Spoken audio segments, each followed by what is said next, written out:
আল্লাহ কথা বলেন খুব সংক্ষেপ, কারণ কোরআনটা তো এভাবে সংক্ষেপ করে বলতেই তো 6,600টা আয়াত হয়ে গেছে।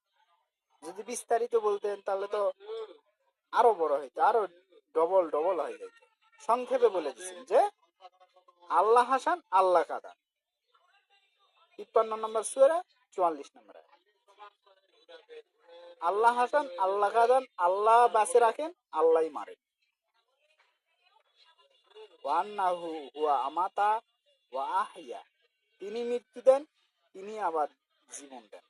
ওয়ান্নাহু খলাকা যাওজাইনি যাকারা ওয়াল উনসা, আর এই কথা যে যে তিনি সৃষ্টি করেছেন পুরুষ এবং নারী, আল্লাহই করেন, সব আল্লাহ। মিন নুতফাতিন ইজা তুমনা, শুক্র বিন্দু হইতে যখন উহা স্খলিত হয়। আপনি ছিলেন মায়ের পেটের মধ্যে শুক্র কীট, শুক্র একটা কীট।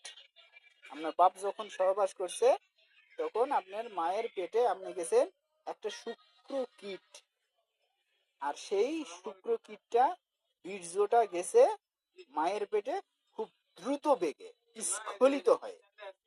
আল্লাহর কোরআনটা যখন গবেষণা করবেন আপনি বুঝতে পারবেন আল্লাহ কোনো জিনিসই গোপন রাখে, সব খুলে খুলে বর্ণনা করছে।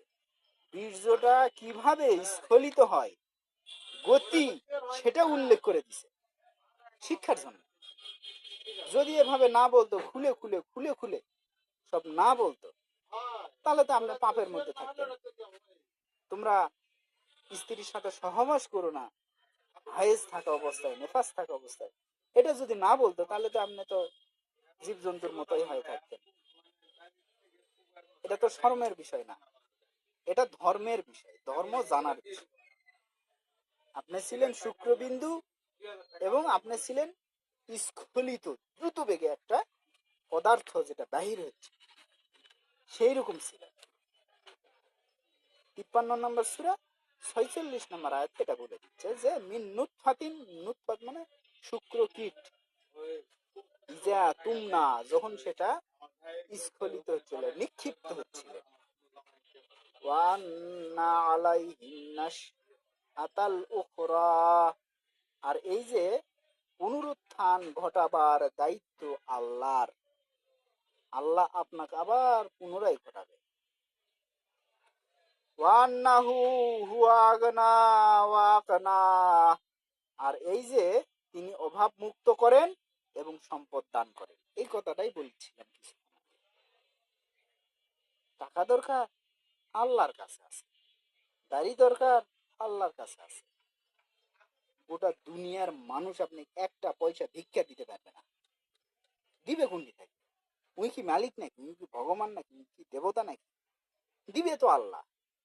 কিন্তু আল্লাহ তো সরাসরি আল্লাহর হাতে, আপনার হাতে আসে তো দিয়ে যাবে না, কারণ না কারো মাধ্যম দিয়ে দিবে, কিন্তু মূলটা দিবে কে? আল্লাহ।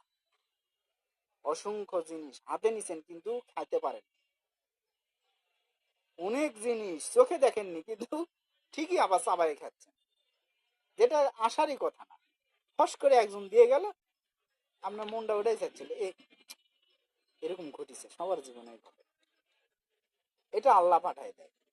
আল্লাহ রিজিকে রাখেনি, তাই আপনার সামনে থেকে জিনিস পড়ে গেছে, দুধের গিলাসটা খেতে পারে, আরেকজন আসে চুমুক দিয়ে খায় নিচ্ছে, রিজিকে নেই। এই কথাটাই হচ্ছে যে 48 নম্বর আয়াতে যে তিনি অভাব মুক্ত করেন এবং তিনি সম্পদ দান করেন। সম্পদ দরকার, আল্লাহর কাছে চান, মানুষের কাছে ভিক্ষা করবেন। অভাব মুক্তি দরকার, অভাবে আছেন, আল্লাহর কাছে চান।